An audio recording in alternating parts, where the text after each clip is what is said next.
Yes, started. Yeah. Good afternoon, everyone. I'm from India. Shuman Chakraborty is here, and I welcome you all in this auspicious day that is World Anthropology Day today. And today is our 12th lecture, and the representing country is India. So I would like to hand over this platform to our moderator today, Dr. Ratna Tayang. Ratna, kindly proceed. Right, sir. Thank you, Suman sir. And first of all, a happy World Anthropology Day to all of you. Thank you all for joining us today. I'm Dr. Ratna Tank. On behalf of the Department of Anthropology, Dera Natung Government College, Arunachal Pradesh, Mrinalini Datta Mahavidyapith, Birati, West Bengal, and the University of Sri Jayewardenepura, Sri Lanka, extend a very warm welcome to you to this 12th lecture of our international lecture series on the historical development of anthropology as a discipline in Asia. Now, I would like to request Dr. Susmita Sen Chaudhary ma'am to give the welcome address. Over to you, ma'am. Suchishmita, yes, you can Can come. you hear me? Actually, Yes, yes, network yes. disconnected. Yes, we hear you. Hello? Yes, Yes, we can hear you, ma'am. we can hear Okay. you. Yes. Oh, but I couldn't hear Ratna's voice. Okay. Anyway, good afternoon, everyone. And very happy. I wish you everyone happy Anthropology Day, World Anthropology Day. We are here to, we have met here to discuss the 12th lecture on, to have listened to the 12th lecture on history and development of anthropology in India. And we are very glad to welcome Professor Obhit Ghosh sir from Punjab University, who is going to deliver the lecture today. And there are so many delegates from other universities from India and abroad also, especially Professor Su from Vietnam and Professor Jung from South Korea. She is also here among us. And other members, faculty members, organizing committee, I welcome you all. And we are eagerly waiting to hear from Professor Ghosh sir. So I welcome sir to deliver his lecture. Thank you. Now, yes, Ratna. Yes. Thank you, ma'am. Now, without further delay, now let me take the privilege to introduce our today's speaker very briefly. Our today's speaker is Professor Abhik Ghosh. He is currently a professor of anthropology at Punjab University, Chandigarh, India. He has been educated in Hansraj College and University of Delhi. He is a life member of many anthropological organizations and presently governing body members of INCA, Regional Secretary of Indian Anthropological Association. He is also a former associate editor of Men in India, presently editorial board members of Journal of Biological Anthropology, International Journal of Social Science, Social and Economic Research, Indian Journals of Anthropology, Journal of Human Ecology, Indian Anthropological Society Journal. He also worked as a principal and co-principal investigator in a good numbers of national and international projects. He published as many as 148 scientific research paper in national and international journal and published 8 books. Among the 8 books, we have A Brief History of Anthropology, published in the year 1994 from Delhi. Then we have Meeting with Others, the Techniques and Methods of Anthropological Fieldwork, published in 1996. Then we have History and Culture of the Orang Tribe, published in the year 2002. Then The World of the Orang, Their Symbols in Times and Space, published in the year 2006. Then Reinventing the Water Mills in the Himalayas, published in the year 2008. Then an Anthropology and Society, published in the year 2012, and more recently, Prevention and Management of Birth Defects, published in the year 2018. It's a great pleasure to welcome you, sir. I now welcome Professor Abhik Ghosh, sir, to share his thoughts and wisdom. Sir, over to you. Thank you. At the very outset, I must welcome you all and give you greetings for the World Anthropology Day today.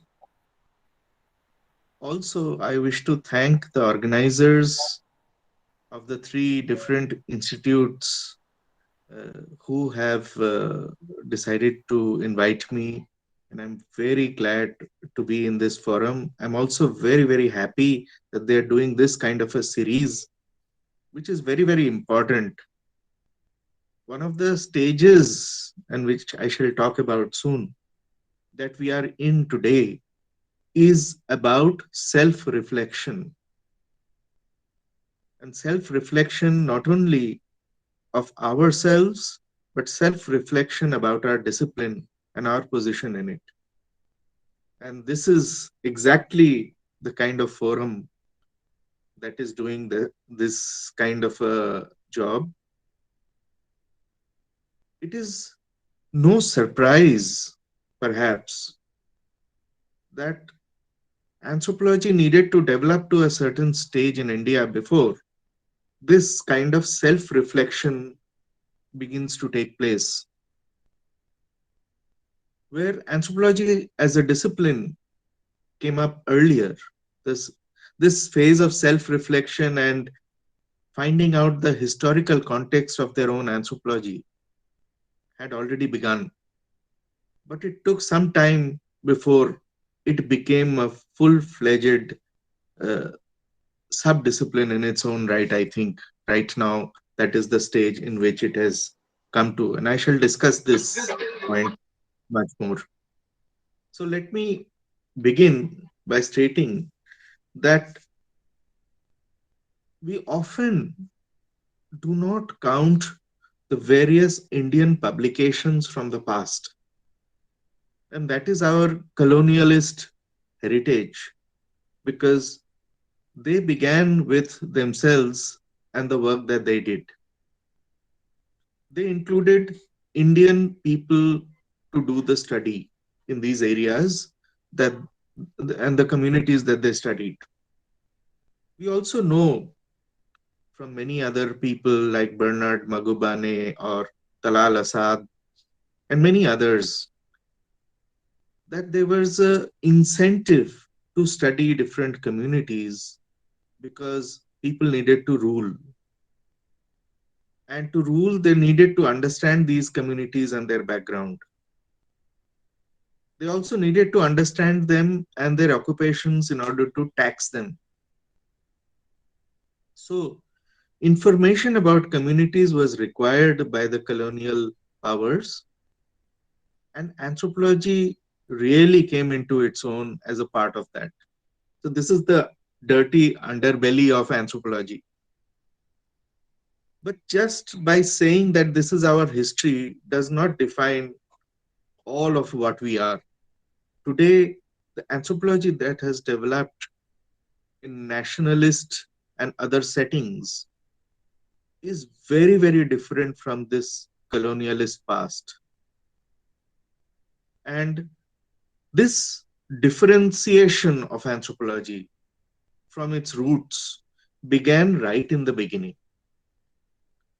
So I will keep incorporating things about the Indian part of anthropology while talking about the history of anthropology, which was set up earlier by the colonial British government.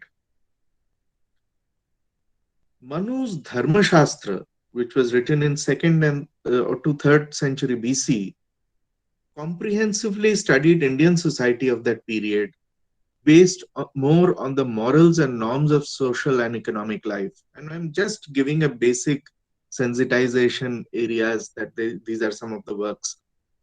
Kautilya's Arthashastra, which was between 324 to 296 BC, was a treatise on politics, statecraft, and economics, but also described the functioning of Indian society in detail. Megasthenes was the Greek ambassador to the court of Chandragupta Maurya from 324 BC to 300 BC.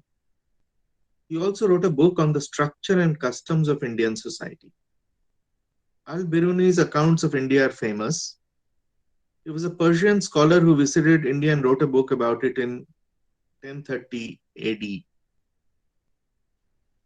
Al-Biruni wrote of Indian social and cultural life with sections on religion, science, customs, and manners of the Hindus.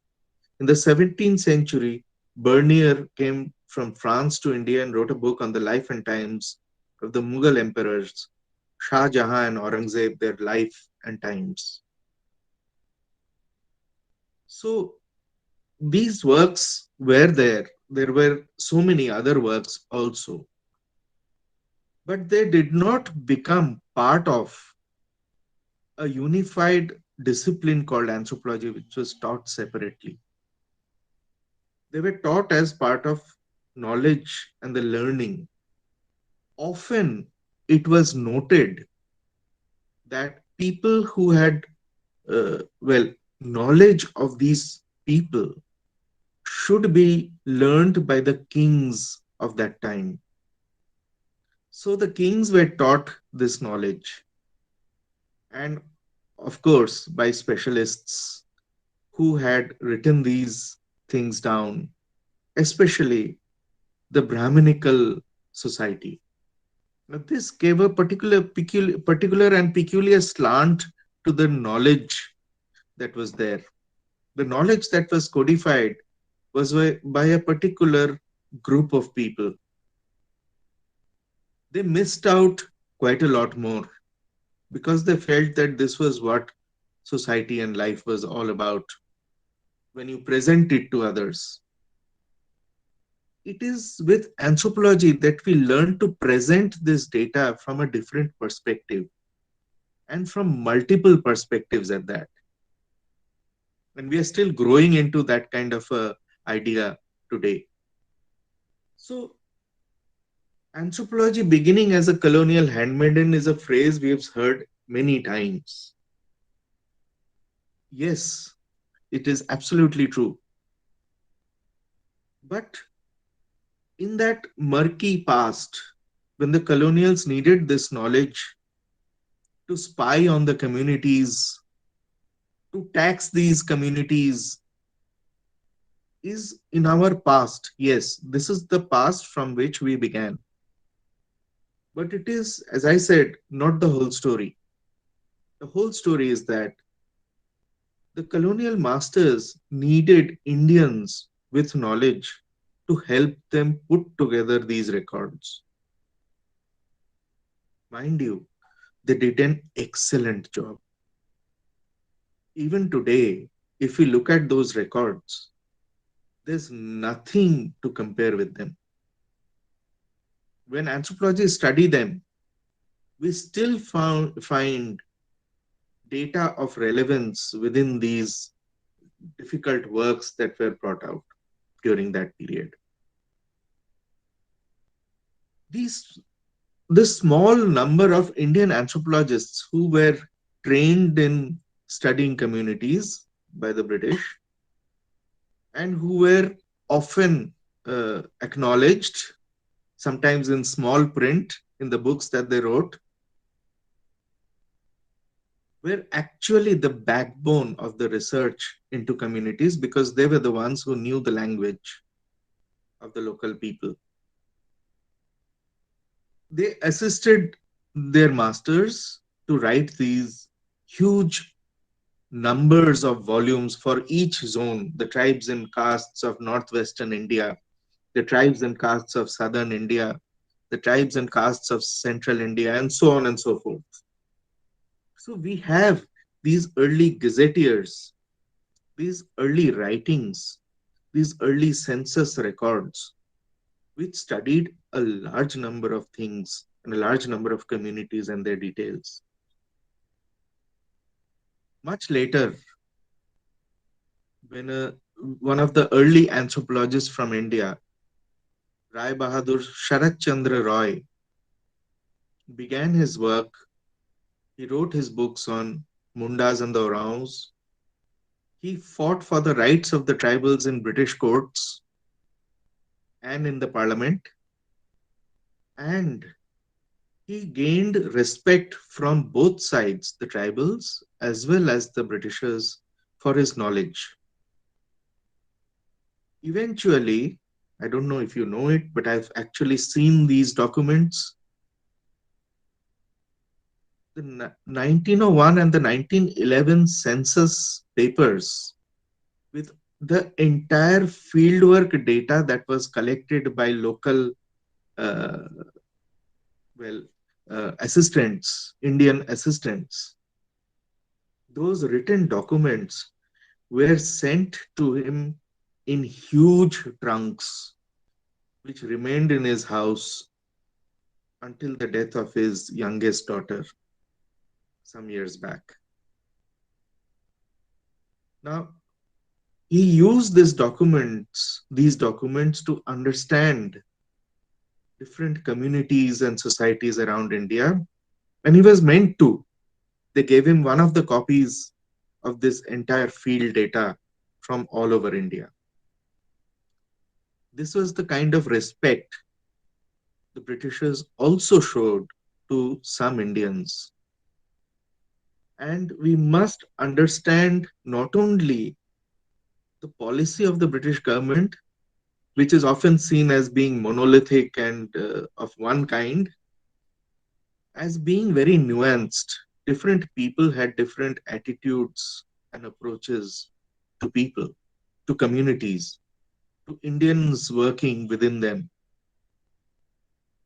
There are so many stories and tales to tell, and I hope that anthropologists can look through the biographical details, talk to the families, find out these stories and tales, and write about them so that we can incorporate them as part of our texts. Anthropology was taught at Haileybury College to train British civil servants going off to India under the East India Company. By 1807, the company itself had realized the importance of anthropological knowledge. The Governor General had appointed Dr. Francis Buchanan to collect information on the life and culture of the people of Bengal. At this time, very little was known about the communities that resided in India, and thus descriptive work was very much required. In Victorian England at the time, forms of classical evolutionism and diffusionism were very much in vogue. And so many of the anthropologists followed, consciously or subconsciously, using these theoretical backgrounds for their work. Now, these theoretical ideas, of course, we know tacitly supported the spread of British rule and agreed with the idea of the subjugation of the natives. So, political economy of support existed between the subjects' non-stated aims and their activities. New Indian anthropologists came into the scene after this period. Due to the nature of their work, who wished not only to be educated about anthropology, because there was no teaching of anthropology in India at the time, but they also spearheaded the task of setting up anthropology departments in various universities. So once large numbers of students came into the scene, the British hegemony over the subject weakened. But this is a monolithic idea again. I will give you one example. At one time, British and some senior Indian anthropologists were teaching anthropology in the anthropology department. And the principal was a Britisher.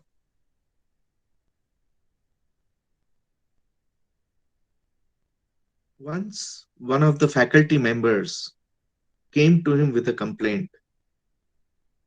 They said that one of the students was continuously asking questions and heckling them about the data that they had presented. he claimed that he knew that this data was wrong. So the principal went to the room. He talked to the students. He talked to the teacher. And from all purpose, intents and purposes, he listened to one or two lectures from the back. At the end of which, he called the student to his room and gave him some classes to teach. The acknowledgement of knowledge by different people was different, as I said. And this person who was given this singular opportunity was none other than Nirmal Kumar Bose. So British ideas kept emerging within, and colonial and of course the rest of the Western world's ideas kept emerging into Indian anthropology over the years. And this never really died out. We are always being fed with ideas from outside. I think this is a natural process rather than an unnatural one. One of the first things that happened in anthropology in India was the setting up of the Asiatic Society of Bengal in 1774 by Sir William Jones. Under this organization, number of anthropological works were printed. I talked about Indian information, Indian ideas that were anthropologically related not coming into play. With the coming in of these organizations, the Asiatic Society of Bengal, the Asiatic Society of Bombay, and many other organizations which brought out journals, a large number of Indian pamphlets and Indian documents got published in these journals and disseminated this information to the rest of the world, not just within India, but to the rest of the world. And so, from this angle, then information about India came back into very high repute in these journals. I'm very glad that today we have these journals with us and we are able to look through them at leisure. And I've often found much that can be added in within our own idea of anthropological knowledge within India. So we had famous names of the British anthropologists in the early period, like L.S. O'Malley, E. Thurston, Edward Tweed Dalton, Herbert Hope Risley, R.V. Russell, William Crook, J.T. Blunt, Buchanan, J.P. Mills, R.E. Enthoven, J. Todd, Valentine Ball, Baden Powell, Sir Edward Gate, Sir Richard C. Temple, Sir Denzil Ibbetson, H. A. Rose, E. T. H. Atkinson, J. Shakespeare, P. R. T. Gurdon, N. E. Perry, T. V. Grigson, Campbell, Latham, and others. Now, these men compiled encyclopedic works. Also, some anthropologists like Rivers, Hutton, Radcliffe Brown, and Seligman also came to India. Their work influenced people like Paul Olaf Bodding, Hoffman, Emelin, and so on. And these people continue to work on Indian communities in a greater degree of sympathetic detail.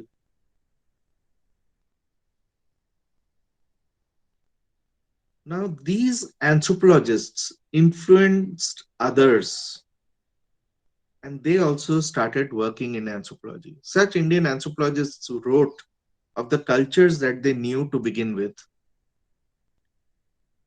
that is, cultures where they had grown up in. So, a limited kind of auto ethnography was already being practiced in India by Indian anthropologists long before it became a major issue in Western anthropology. This was an overriding factor by M.N. Srinivas, since such studies extended to the Indian diaspora who lived abroad over generations. Of course, Indian anthropologists in India had much lesser data uh, because they had much lesser funds than those anthropologists from Western countries. The early anthropologists worked with their own funds on, well, to a large extent. For instance, even as late as the work of M.N. Srinivas in the 1940s, he had only rupees 75 a month to carry out fieldwork among the Kurds. By today's rates, rupees 75, I think, would have been sufficient in the Indian context. But it was much lesser than those anthropologists who came from abroad to work in India. And therefore, they could do much, much more with that money than Indian anthropologists could, like gathering secondary source material, traveling to different places and meeting people, and so on and so forth. There was a necessity at this time, which was strongly felt by many, to conduct in-depth fieldwork in India. But this in-depth fieldwork in India could not be matched with comparative fieldwork in other countries at all. So most Indian anthropologists have majorly done their fieldwork in India, unlike those in the West who often conduct fieldwork in other countries also. I think this is one more thing that we need to correct in the future. If you look at the work of Sharat Chandra Roy, he had so many interesting things in his new journal, which he began, Man in India, which he began in 1921. He used to review the anthropological work done by different institutes, organizations, and people from different journals. He used to summarize it because he felt that students need to be given an understanding of what anthropological work is being currently done every year. And students looked at this work with a lot of interest. And we have it from some of the interviews that I took of people from that time period, that students used to cluster around him all the time, asking him to write more, pressurizing him to write more, so that they could get that knowledge that was there in his head. This was taken up by D.N. Majumdar in 1950. He took up the terms used by T.K. Penniman in 1935 to classify the various stages of Indian anthropology. S.C. Dubey was sad that anthropology was not used by administrators and political leaders in administering India. He complained of this to his colleagues from India and abroad in 1952. G.S. Ghuriye had also commented on the influence of anthropology and sociology and lamented in 1956 that they had not been keeping up with the subject. And he complained also of the inadequacy of Indian research techniques and methods in 1962. In 1963, N.K. Bose gave an account of the rise of anthropology in India, and in 1964, a paper was presented by L.P. Vidyarthi on the issue, and in 1968 by Surajit Sinha. So you see, this reflection was born out of an inadequacy which was represented by many others. They felt that we need to showcase the material that we already have and to outline which are the lacunae which need to be covered. And so uh, you have certain historically defined phases. Now, other people have mentioned these phases in various works like Sinha in 1980. They were then modified by Basu Roy in 2003. Vidyarthi in 1975 states that the development of anthropology in India has occurred in an unequal manner. So let's take a look at these stages to just understand what they mean. We have the formative phase, which began in 1774 and continued till 1919. For Majumdar, now this is my version. I have read through all these phases by different people. Other people may have slightly differing versions. For Majumdar, this phase ended in 1911. For Vidyarthi, it extended to 1920. And it was characterized by an emphasis on tribes, the natural history approach, and the description on the diversity of customs. A variety of encyclopedias on tribes and castes were published during this period. And they became a part of revenue reports, land settlement reports, and the works of Dalton, Buchanan, and Lord Baden-Powell became a part of this. The Asiatic Society, which was established in 1774, became the Asiatic Society of Bengal in 1784. By 1784, the Journal of the Society came out regularly. And by 1893, a separate section or part 3 was being published, which contained only anthropologically relevant material, which continued till 1904. Now, the Academic Association began in 1828, the Bethune Society in 1851, the Benares Institute in 1861, the Bengal Social Science Association between 1867 to 1878. In all of these institutes, a lot of social science research began to be carried out. And so you have the Indian Antiquary of 1872 and the Journal of the Anthropological Society of Bombay, published first on 31 December 1886. My aside on this, I'm very glad that some sociologists and anthropologists of repute have picked up on this issue.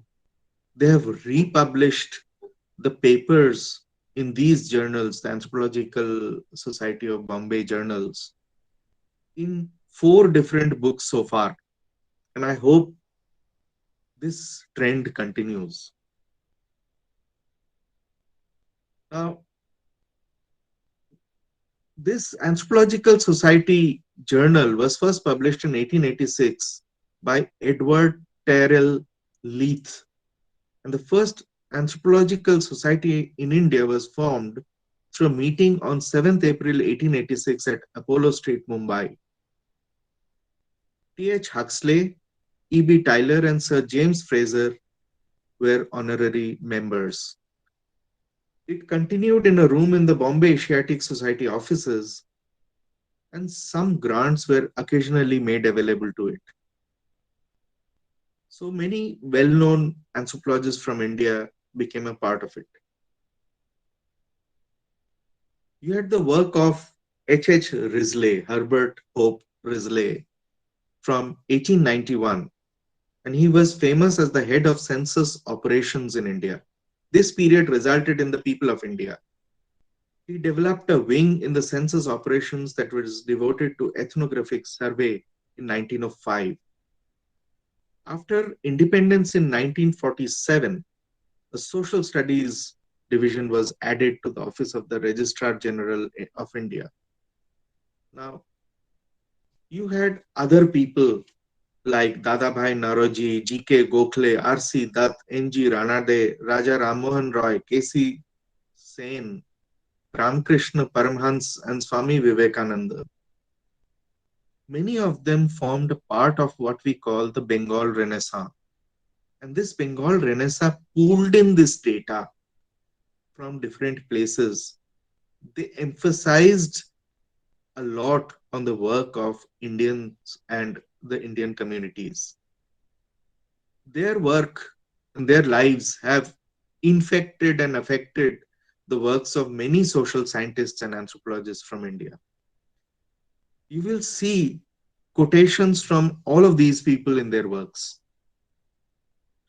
By 1915, the Journal of the Bihar and Odisha Research Society and Man in India came out in 1921. Books and District Gazetteers also came out.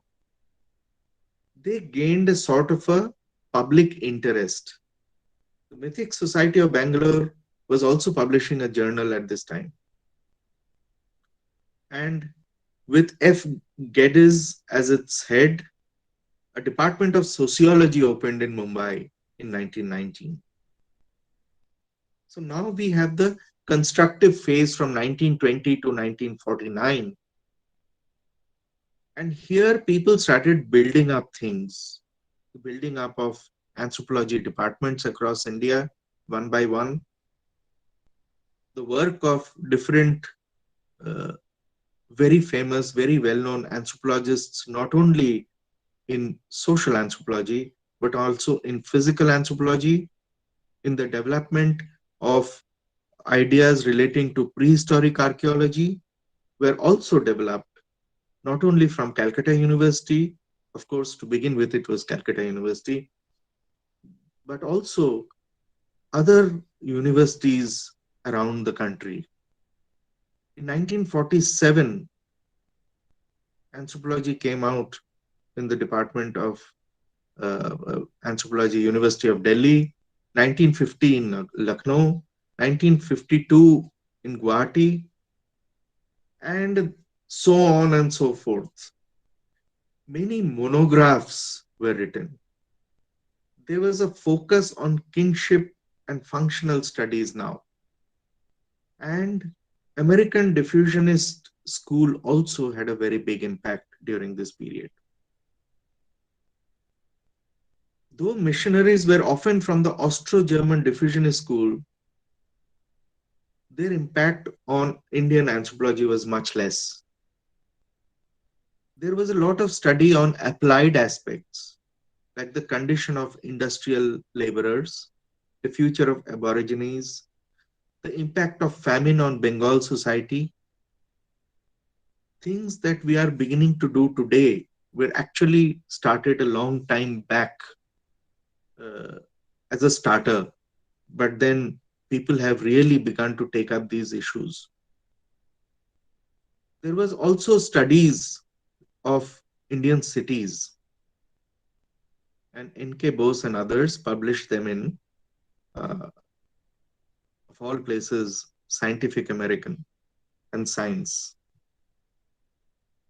By 1939, where Elvin started commenting that tribes were being exploited by many people outside, and they should be kept protected. They should be allowed to develop in their own way so that their lives and lifestyles are not destroyed. But others saw this as an interruption in the way of being converted to eventually being assimilated within Hinduism. So we had this huge argument on the one hand between Verrier Elvin and Govind Sadashiv Ghuriye from the 1939 onwards. Now, Elvin was a staunch supporter of the fact that the tribal way of life should be protected and that they should be allowed change as and when they wish. And this influenced, this golden mean that he wanted, influenced the Panchsheel document put forward by Nehru, that people should be allowed to develop on the lines of their own genius and nothing should be imposed upon them. Tribal rights in land and forest should be respected. Induction of too many outsiders into tribal areas should be avoided. There should be no over administration of tribal areas. And as far as possible, work should be done through their own social and cultural institutions.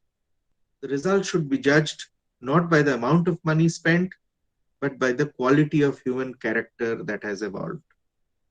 Beautiful sentiments, beautiful statements, but the way development has taken place since then made it seem as if they were deliberately kept underdeveloped. And this caused a clash between two kinds of ideologies and their golden mean.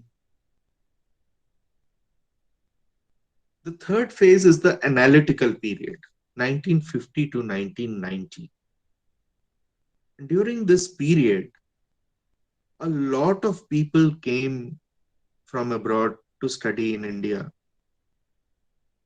We had these village studies by a lot of people. Of course, this was part of the fact that different institutions and organizations and even the government, including the intelligence agencies of different governments, wanted something which was called area studies. They wanted whole areas mapped out in detail so that they could understand and study them. And eventually, through this kind of a wish, funds were made available to people who wanted to work in India and work in villages. We have some of the most famous works, like to begin with, the work of Maine in 1871 and Sir Baden-Powell in 1892. But then after that, you had Morris Opler, Oscar Lewis, David Mandelbaum, W.H. Weiser, Charlotte Weiser, Alan and Ralph Beals, Harold A. Gold, Kathleen Gough. It's no surprise that the villages they studied became landmark studies of all time. And the later workers who came to this study, like Freed and Freed, continued to work all the way through to the 1970s and 80s, writing book after book after book on the community, on the same village. Many of these people wrote textbooks and other works which have become classics that are studied till today in Indian anthropological contexts. So a large amount of data was actually generated. And this generated data allowed for, at present, an analytical period, which was useful to use this data to analyze it using different models and to put them together. So Indian models of study came up at this level. And they were very important because they're still continuing today. We are still understanding many of them today. It was often said during this period that a proper Indian anthropology never developed, but it is not true. It did develop during this period. And a method for studying these communities also developed side by side.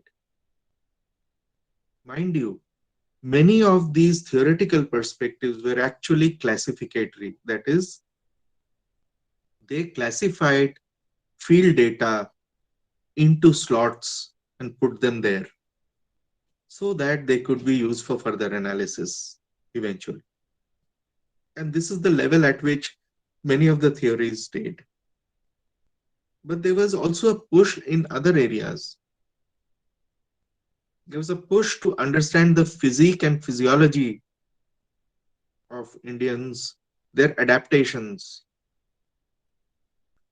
There was a move to understand evolution from the Himalayan data in the Indian context. There were many studies, many collaborations with eminent scholars abroad, and the Shivaliks and the studies conducted by Professor SRK Chopra come to mind, since I am from Punjab University. And many fossils were discovered from this area, including the Gigantopithecus fossil, which became very famous and controversial. Controversial in the sense that people wanted to say that the Himalayas are very young and these fossils are not very old. But it actually turned out eventually that they were quite old.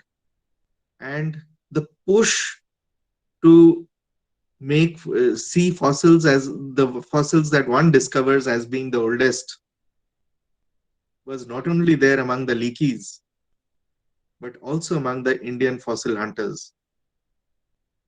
And so, using data that was published around the world on the dating sequences, it was often found out eventually that the dates of these fossils were comparable to many of the things found all over Europe and sometimes in Africa.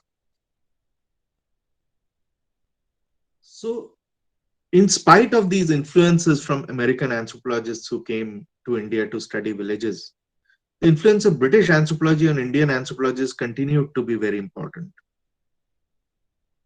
And the cadre of anthropologists coming out from India who had PhDs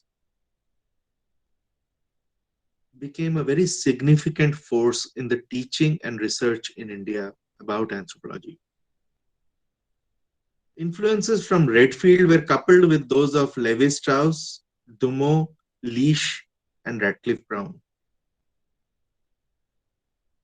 Books and articles were published in great number as compared to the past. And many publications of Indian anthropologists in foreign journals also occurred. However,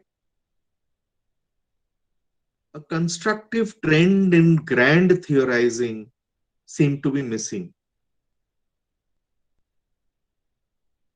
In 1952, Gurye made a reference in Vienna to the mistrust of social workers and popular political leaders about anthropology and anthropologists. And according to D.N. Majumdar in 1956, Indian anthropologists had an inadequate knowledge of American anthropology. By 1953, this knowledge of anthropology in India was being used to intervene, train, develop, and in other ways to help not only tribals, but other communities.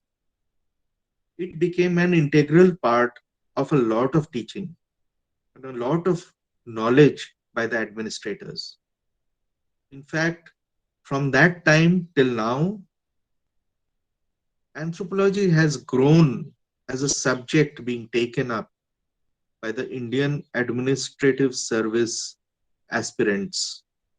So much so that teaching shops of anthropology catering to tutorial classes for such people have flourished all over India. And so have textbooks written by students of anthropology who have been trying to prepare notes for their own venture into the Indian Administrative Service. So they have brought out these textbooks to help other aspirants, and they became material that one could readily access and use. Even today, this trend is continuing. The setting up of tribal research and training institutes all over India at the instance of the Commissioner for Scheduled Caste and Scheduled Tribes was undertaken. And S.A. Dubey commented in a cautionary note that there are obvious dangers in overselling applied social sciences and anthropology and making high sounding but impossible claims as a science of human engineering. Mind you, he also did the same thing. But then we need to understand things in much greater detail before we try to promote ideas and issues. And that has been perhaps seen as a failing in anthropology, that we sit back and think when others move forward and do. But perhaps this is necessary if we are not to harm people in the long run. We had people in administration and in other places like Sachidanand and Dubey, among others, among many others, who have used anthropological knowledge for development. They've also studied culture change. Studies have been conducted on adult franchise, urbanization, industrialization, and their effects on the caste system. The role of Indian social and religious traditions in economic development were studied with special emphasis on the theories of Max Weber. And so, where people are talking about using anthropology, anthropology in India, therefore, began with use and continued to be something that was used in parallel with departments of anthropology that were teaching academic disciplines only.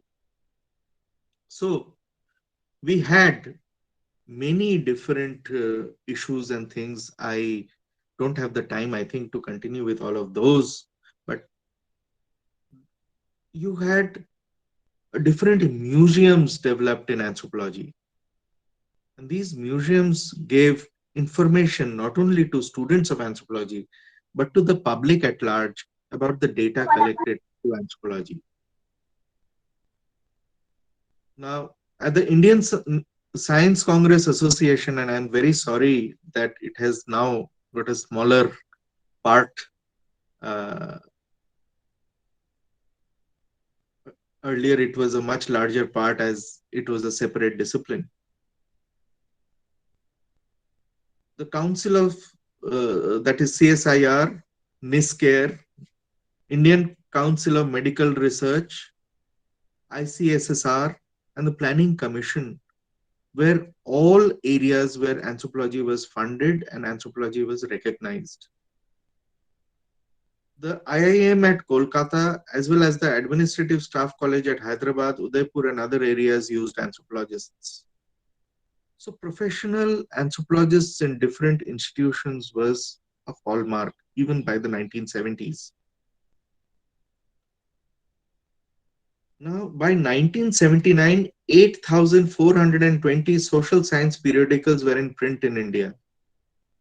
And by 1980, the number of PhDs awarded by Indian University in social science exceeded 10,000. So this huge number of people came out with studies on the Indian context. And we had different ideas relating to theoretical perspectives. Then we have the evaluative phase, 1990 to the present, where we are evaluating the work of anthropology. We are doing things simultaneously with many things, and evaluation itself has become a separate subdiscipline. For instance, thanks to the Anthropological Survey of India, the social impact assessment of various projects has often been given to anthropologists and anthropology departments, as envisaged by the Anthropological Survey of India. And they wanted to make a change from the earlier EIA being the dominant, that is, environmental impact assessment being the dominant kind of assessment being made for development projects. They wanted, like the other global funding agencies wanted, that there should be a social impact assessment. So today, A lot of social impact assessment work is done through universities and often with students of anthropology in tow. Now, this is what has been going on so far. It's not exhaustive, it's not complete, but it's a rough idea of what kind of anthropology has been carried out. There are people involved. I shall just briefly go through some of these. You had James Hutton, and James Hutton was not only a political agent to the Naga Hills, he wrote books about different communities, but he also was appointed as the chairman of anthropology at Cambridge and the first to be appointed the president of the Indian Science Congress in 1921. You had Arthur Llewellyn Basham. I was very lucky to visit his home in Shillong. He was born in 1914 in England, conducted his PhD under L.D. Barnett on history and doctrines of the Ajivikas, and he became a historian of great repute with the ANU in Canberra, is the Australian National University. He joined in 1965 as a professor of Oriental civilizations, later became a professor of Asian civilizations, retired in 1979, and he wrote a book called The Wonder That Was India. Also, The Origins and Development of Classical Hinduism with Kenneth G. Zisk. So these are some of the early works that showed many things, and I'm not going into the details of what he found, but some of the things that he wrote up as a couple of paragraphs or a few things turned out to be huge PhD dissertations for future students. He joined the SOAS in 1948 as a lecturer on the history of India. And by 1964, he was the director of the Royal Asiatic Society, London. So this was his earlier. And in 1985 December, Rajiv Gandhi, then PM, conferred upon him the Desi Kottam Award of the Vishwa Bharati University, and he died in 1986. Then you had Christoph Heimendorf, who worked on many of the Northeast tribal areas as well as in other areas. He's also worked on the Gond tribals, and what he wrote was, I think, very relevant. He wrote this in 1985. He said that tribals are fighting a grim battle for survival. The depredation of forest contractors has upset their economic life. Now their lands are sought to be snatched away by the new Woor trekkers. The plainsmen with the power of the modern state behind them are moving in. And he retired, of course, as a professor from the School of SOAS in London. And in 1976, he retired from the chair of Asian anthropology at the University of London. But he may be known for his ethnographic works much more than the few theoretical perspectives that he put forward. Then we had Verrier Elwin, of course, a very famous person. And his philosophy for Nefa and other works are still popular, very much popular among many, not only students of anthropology, but also among the tribals themselves. So they have been republished again and again and are circulating. Some of them have been republished through the tribal research institutes themselves. Of course, my special relationship with Rai Bahadur Sarachandra Roy, because when I was working in Ranchi for my fieldwork for my MPhil and my PhD, especially during my PhD, I started on a work uh, mapping his biographical note. And eventually, I was invited by his youngest daughter to stay in the house where he lived so that I could uh, peruse his books and his information at my leisure during the day. And that gave me a very different insight into a man who's worked all his life among the tribals, being a non tribal himself. Apparently, he never took up a case. He was a lawyer by profession, also an English teacher. So he never took up a case against a tribal, never. And some of the tribal clients that he had a series of rooms built in his own home where he used to keep them while their cases were being fought in the courts. And in the evenings, he would sit and talk to them about their culture and about their village, trying to glean information about it. I found his notebooks. He was trying to revise all his books on the tribals that he had written about. Each notebook was marked with a different village on each page. Within that, he wrote off the different data, cultural data of each village that he had studied in that whole area. He wanted to complete this data, and then he wanted to write a book that showed them not just as a unified tribal community, but also as a tribal community with village by village variations. This is amazing. We are talking about postmodern literature, postmodern writing, and we had an anthropologist already thinking about this in the early 1900s. On the issue of charismatic figures, he says, it is on these horses of thought, action, and feeling, who, with their kindling ideas and throbbing words, and inspiring message and example, act as levers to lift society to higher levels by introducing new ideals and viewpoints. It is on them that the measure and standard of a people's culture depend.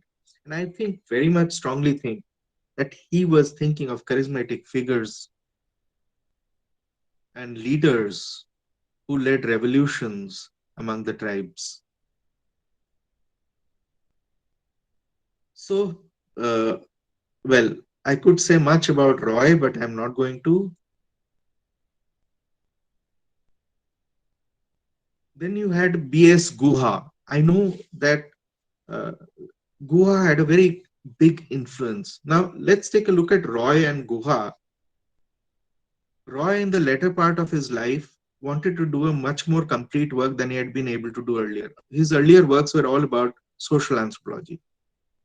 But he also wrote more than 30 papers on prehistoric archaeological findings. Plus, in the Khadiyas, the ethnographic data and the physical anthropological data became so much that he had to divide it into two books, two volumes, the Khadiyas volume 1 and volume 2.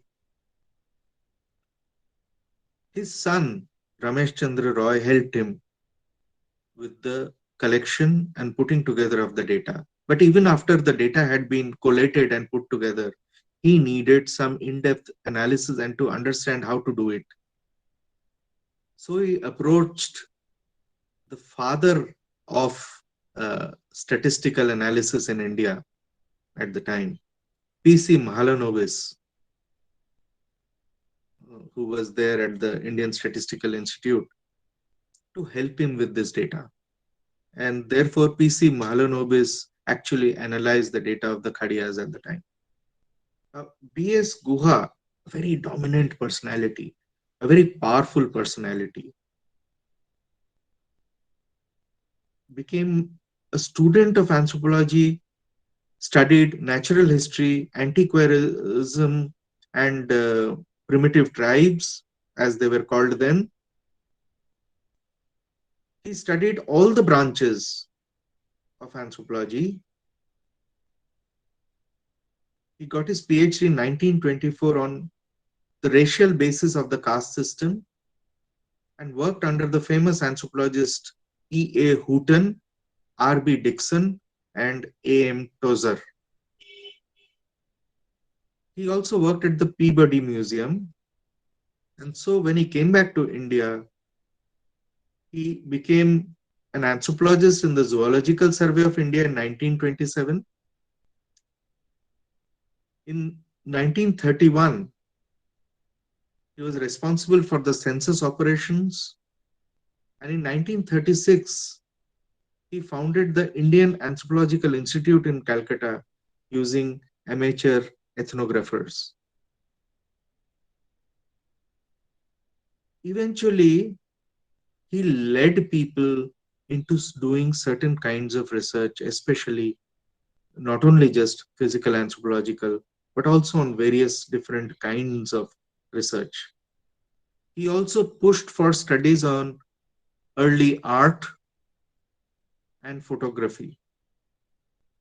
So these various studies that he put together, the officers that he put into different tribal research institutes, became the people that he trained and the people who gained this kind of a knowledge. So we have other people like L.K. Ananthakrishna Iyer, about which I talked about these people because comparatively less has been written, but I'm just going to go through the other names like L.K. Ananthakrishna Iyer, D.N. Majumdar, Iravati Karve,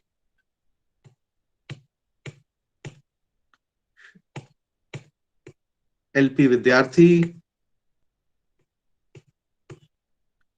S.D. Sankalia. So at the end of this, where do we go? What are the things that are the takeaways from this?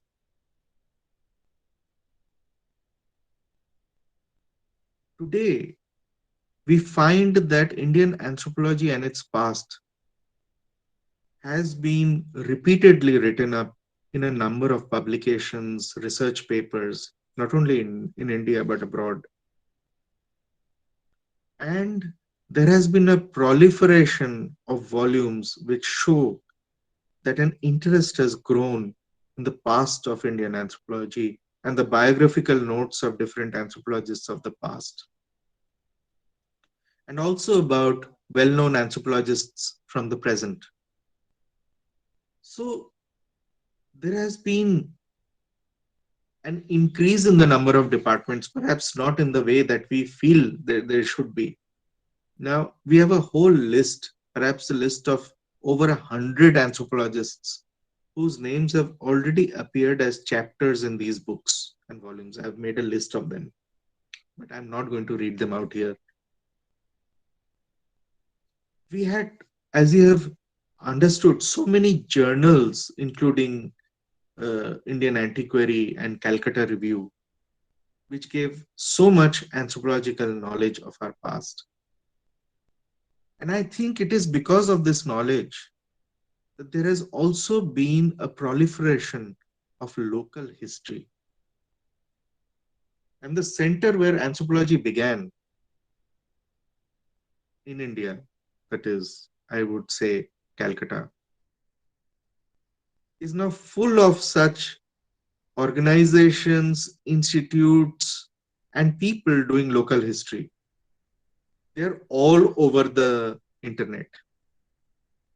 They have local groups and people who are giving very interesting, in-depth knowledge by studying the gazetteers and the past of these communities, these societies, and also of buildings, institutes, institutions, streets, roads, mapping them and finding out what happened in the past. They interview and interrogate people. They take out trips on weekends. And sometimes after COVID, they've been taking out virtual trips. So just a few points as conclusion. Indian anthropology has become multifarious and varied. It has slowly moved out of academia into business, research, policy, administration, social work, forensics and police work, agriculture, planning, management, museums, tribal issues, development, and many other things. This has happened even as the UGC and other organizations have attempted to create a unified syllabus for teaching anthropology. The practice and teaching of anthropology, now more than 100 years old, has become varied as we move from institution to institution across the country. Even as we praise some states like UP, West Bengal, Odisha, and Assam for the number of colleges having anthropology, many of the other states in India have not had this kind of proliferation of teaching departments. They have been the rarest in the states of northwestern India. This needs to be rectified. We really need many newer departments and a fresh influx of teaching jobs in many older departments. Fresh and updated laboratory equipment as well as funds for open-ended research should be provided with facilities for field visits. There is a need for departments to be given funds for international collaboration and regular interaction of faculty and students. A special focus in this regard should be placed with departments located in the South Asian and Southeast Asian region. We need a more global emphasis, even as we teach people about Indian situations and communities. So anthropology also needs to be taught in more schools across the country. Thank you. Thank you so much, sir. Thank you, Professor Abhay Ghosh, sir. You gave us a lots of insight on various historical aspects of Indian anthropology. I hope all participants have benefited from your insightful presentation. Now the session is open for discussion. If you have any questions, doubts, kindly unmute yourself and directly speak to our resource person. Professor Ghosh, Yes, sir. are you hearing? Yes, sir. Yes, sir. First of all, I should congratulate you for excellent overview of the origin and development of Indian anthropology. It is an excellent contribution made by you. So I have nothing to say, but only appreciate you about your knowledge about the development of anthropology in India. Thank you, sir. Thank you very much, sir. It means a lot to me.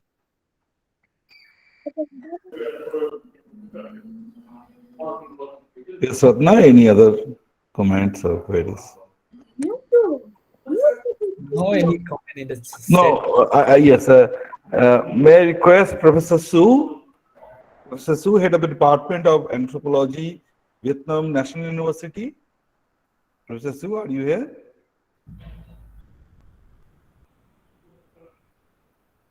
Professor Yeah, Su? I'm here. Yes, yes. Do you have any comment on this lecture? Yeah, I think that's very, very interesting. You cover the whole history of the anthropology in India. I think many persons you mentioned, and I don't know so much, but I have one question. Yes, sir. That is to what extent anthropologists in India have engaged with the making and implementation of the government policies in India thus far. So that is my question. Okay. Let me put it like this. The tribal research and training institutes have always been about implementing government policy relating to the tribals. They have modified themselves over the years into training institutes also, rather than just teaching institutes. And they are doing quite a lot of implementation work uh, on a hands-on basis, collaborating with local administrative officials and doing the work as a matter of course. In fact, sometimes when I've asked local governments for permission to do field work in their area for a particular project, they've referred me to the director of the Tribal Research Institute so that they could look over my project and give me the required go ahead as and when they require. So they are very much part of this development. The entire development program of India, the community blocks approach, was put together by an anthropologist, sociologist, S.C. Dubey, whose ideas we are still using today to great effect. Of course, the Anthropological Survey of India continues to do its sterling work under the able guidance of Professor V.K. Srivastav.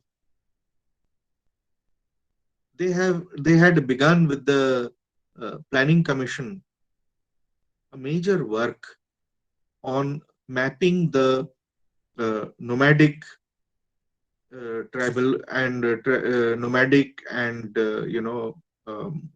transhuman tribal communities of India. And this work is still continuing.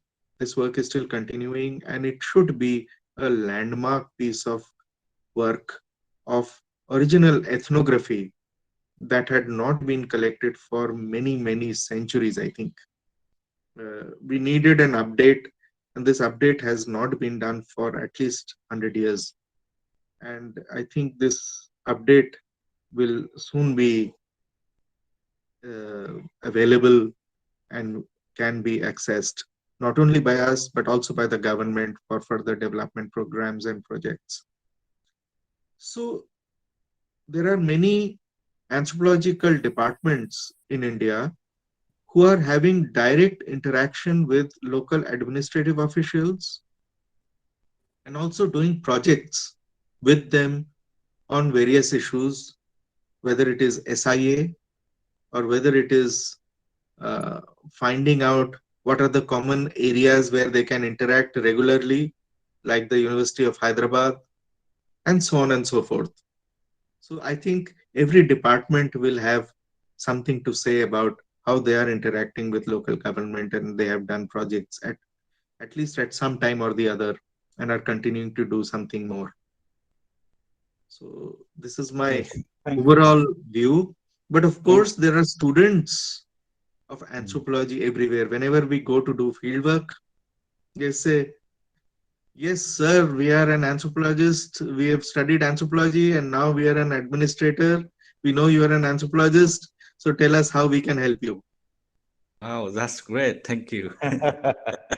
Thank you. Yeah, thank you. Yes, thank you, sir. Now I'd like to request Professor Shorit Kumar Chaudhary, the eminent anthropologist in India. We are very, very glad to see you, sir, for today's lecture. Sir, please put some comments on. Thank you, Ovik. First, coincidentally, in fact, we have also thought of having this celebration of World Anthropology Day, and Ovik was one of our selection. But then I found Ovik is already part of the collaborative effort of Arunachal and that Kolkata, the college, which they are doing very consistently for the last many months. That's an excellent development. Firstly, I'll request Ovik. We know that there are a lot of people have written on this issue regarding the rise or growth of Indian anthropology. But I'll request, you spoke, but if you write it down and publish then that will be accessible for the students to utilize in terms of building their understanding. And secondly, if we look at the last 10 years, even if it is not 10, it should be much more. There is in terms of research, largely there is an interdisciplinary um, interventions of ideas. Anthropologists in many part of our country are working with other um, scholars from different other disciplines. When we talk about the contemporary growth of Indian anthropology, I think that dimension many a time we miss. I mean, maybe the data is not that much available, but I think we can also look at that dimension, how we talk about interdisciplinaries becoming the lifeline of the academics today, how anthropologists are also contributing or imbibing ideas from the other discipline and making uh, its presence felt in terms of not only the discipline, in terms of communicating with the people or addressing the issues of the people or the state or beyond.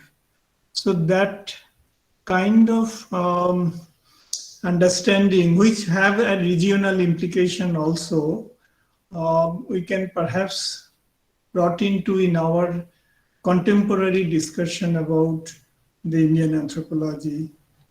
If we can ventilate little bit on that direction also, that may be useful. But otherwise, once again, thank you for putting it in excellently. I mean, it's a huge area and putting it in a 1 hour, it's not an easy task.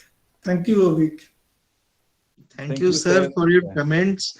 I would like to tell everybody that a long time back, I wrote a small note on Indian anthropology, and this is part of the NISCARE notes that one can pick up online. So many of the students who are in my class and to whom I teach Indian anthropology are utilizing these notes, and they use that as a baseline to add on to. So that is there, and quite a lot of these names and data is there. As far as the recent anthropologists are concerned, sir, I wrote a series of articles on recent developments and recent ideas in anthropology in northwestern India. My mandate was northwestern India, but Indian Journal of Anthropology, which was published by INCA, had a series of articles by many other anthropologists from each zone, each of the 5 or 6 zones in India, about the growth and development of anthropology in their own areas. And that is, I think, it was started by Professor Tondo, and it is, I think, a real resource for the future. Thank you, sir. I will really take up what you suggest. Thank you, sir. Ratna, is there any questions from the audience?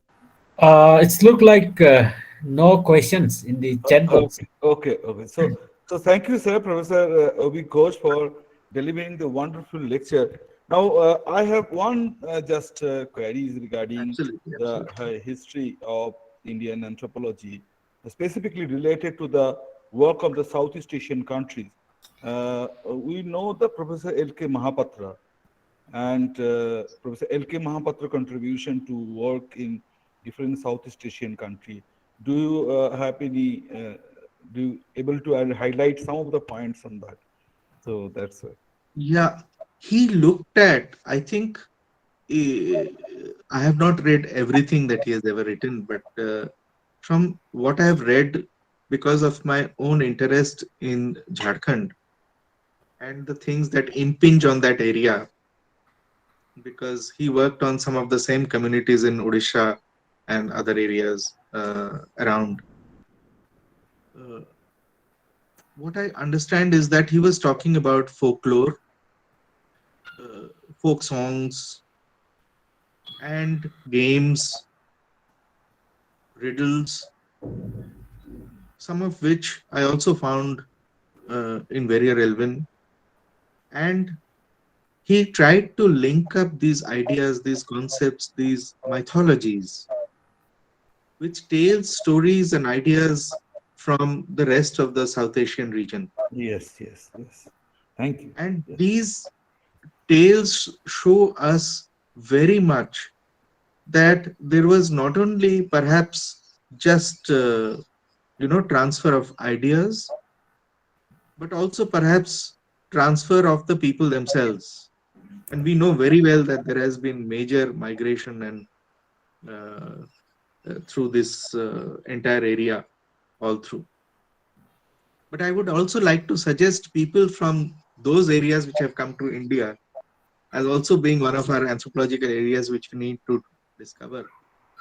For instance, two Japanese scholars came to India as a part of a project to study rice growing communities. And what they did was they came to Jharkhand and they studied the Mundas. One of them was Sugiyama Koichi. So these are all, part of our common knowledge base of those who have interacted. Uh, I think Zinrui Gukki, I, I mean, I cannot get the Japanese pronunciation of the journal exactly, of the journal of the Japanese Anthropological Society, was regularly given as an exchange journal to the Department of Anthropology, University of Delhi. And therefore, we had a look at those articles from Japan which were published in English. And I, along with many other research scholars, used to go through it. So we have this kind of interaction. We have this kind of interaction from, I think, many departments across the country. I would like to, of course, state Yes, yes, the thank you. great case of Amitav Ghosh, who has studied many of the South Asian countries Yes, and yes. written about them and also about their connects with India Mm. anthropologically. And I think Yes. something like that can be expanded upon. Yes, thank you, sir. And one things I would like to highlight here that I have gone through one conversation, one interview with Professor Hammendrop, right? So Hammendrop said that Hammendrop did his work in North Naga community and also a community who are living in the northeastern part of the Philippines, right? So Hammendrop said that because both of the community in that particular time they are headhunters. So Hyman Rauf just said that if anybody will drop him through helicopter in the Philippines, then nobody can say that this is Naga community or the Filipino community. That is the beauty Amazing. of the variation. Amazing. Yeah, that is Amazing. the Hyman So Rauf work. there are many such connections Yes, to be yes, made. yes, yes. And we Thank you. really need to work together to find them. Thank you very much, sir. Now, Ratna, kindly go Yes. ahead. We are Uh, last stage in the program. yes. We have one more question in the chat box from Poonam Pal. He's asking to suggest some books, references, especially looking at Indian anthropology, theoretical and methodological parts. Well, anybody can suggest. I think uh, Pandey and Gaya Pandey's work, which we've all studied, anthropological ideas on anthropological thought, or Makhan Jha. I think they're all very good theoretical works that deal with Indian, and also Professor Nadeem Hasnain's Indian anthropology. I think he's coming out with some new volumes, and some of them are from Sage and other places. And I think these might also become very, very important for us to look through for especially Indian anthropology. So these works are there. I think Right. they should. Thank you, sir. Thank you. Thank you, sir. I think Professor Nirmal Chandra Das raised his hand. Sir, do you have any comment on this? Hello, Yes, yes, Professor Yes, Das. great. Yes. myself. Uh, I'm Professor Nirmal Chandra Das, a direct student of Professor Ilka Mahapatra. Now that I hearing from Mr. Abhik was a very wonderful talk. When I heard about the contribution of late Professor Ilka Mahapatra, he talked about some Abhik mentioned about the apart from Southeastern studies, he has also a lot of contribution on ritual kinship, population anthropology, and development anthropology. And taking his spirit and population anthropology, we have opened a department, Population Research Center in Utkal University in 70s. And I then took up, because of his inspiration, I went to International Institute for Population Sciences and trained in the population line and took up in population anthropology for several years. So the contribution of Professor L.K. Mahapatra is multifarious in the field of anthropology. And thank you Wonderful, sir. This is for great. mentioning Good him. hope. Thank you. Thank you. Thank you very much. Ratna, now we are the end stage of the program. Kindly unmute yourself, Ratna. Yes, yes. Yeah, thank you, Professor Abhik Ghosh, sir. Thank you very much. I now request Dr. Suman Chakraborty, our coordinator, for vote of thanks. Thank you, Dr. Ratna. And respected audience, a very good afternoon to all of you from bottom of my heart, from India, myself Suman Chakraborty, and it gives me an immense pleasure to deliver the vote of thanks for this great event to all dignitaries who assembled here. So first of all, I'd like to give my thanks to Professor Obi Ghosh. He's a professor at the Punjab University, Chandigarh, India. And first of all, why I am giving these thanks? Because he agreed to deliver this talk. Now, thank you very much, sir. He's wonderful talk, and the I'm beauty of honored to be invited. the beauty of his talk is very smooth. Smoothly he delivered the in like for our students, no, very smoothly for 100 years of history. So thank you, sir. Thank you very much for his wonderful talk, and exceptionally, we have also learned a lot from his talk, and as because this talk is already recorded and already recording, so it will help us a very much and for our students a lot. Now, apart from that, I would like to thank our organizing committee from Sri Lanka. Dr. Tharaka is there, Dr. Ratna Tayan is there, and Dr. Suchishmita Senchuri from my institute. We started this program in August 2021, and we finished 12 lectures. We started with the Philippines. Professor Carlos, he did give wonderful talk regarding the history of Philippines. And what the beauty of this, sir, for this lecture series, that there are so many common things roaming in my mind, in our mind, no? So how anthropology is treated in China and how it is different from the Vietnam. So both of the communist countries are dealing with a different way to treat the anthropology, and the future of the anthropology is very bright. We have to do some of the interactions in between us, specifically the Asian and Southeast Asian and the North Asian countries. Now, I would like to thank Professor Nguyen Van Su. He's the head of the Department of Anthropology, Vietnam National University, for his presence, for his talk, and already he has given one talk to our platform also.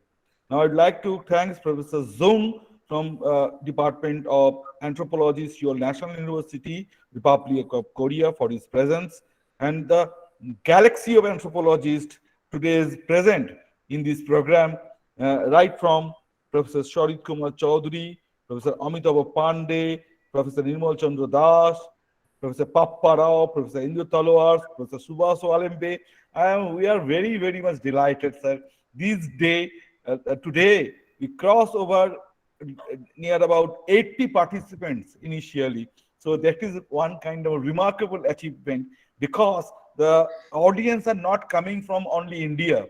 but also from the students from the, I do not know the name of the students, but they are joined from the South Korea, Malaysia, Philippines, Vietnam, and other countries in Southeast Asia. So it's very, very wonderful program. And I would like to also thank Professor P.C. Joshi. He's in meeting, but his encouragement and his motivation and also his directions for the last two program enrich us very much. We missed today Professor P.C. Joshi, his meeting, and Professor Yunita from Indonesian University. He boosted us to organize this kind of program. So with these few notes, I thank you all the participants who join us. Thank you very much for celebrating the wonderful day, the World Anthropology Day. So thank you all from bottom of my heart. That's the end. Thank you very much. Thank you. Thank you. Thank you. Now, before Sir, you are mute. Suman sir.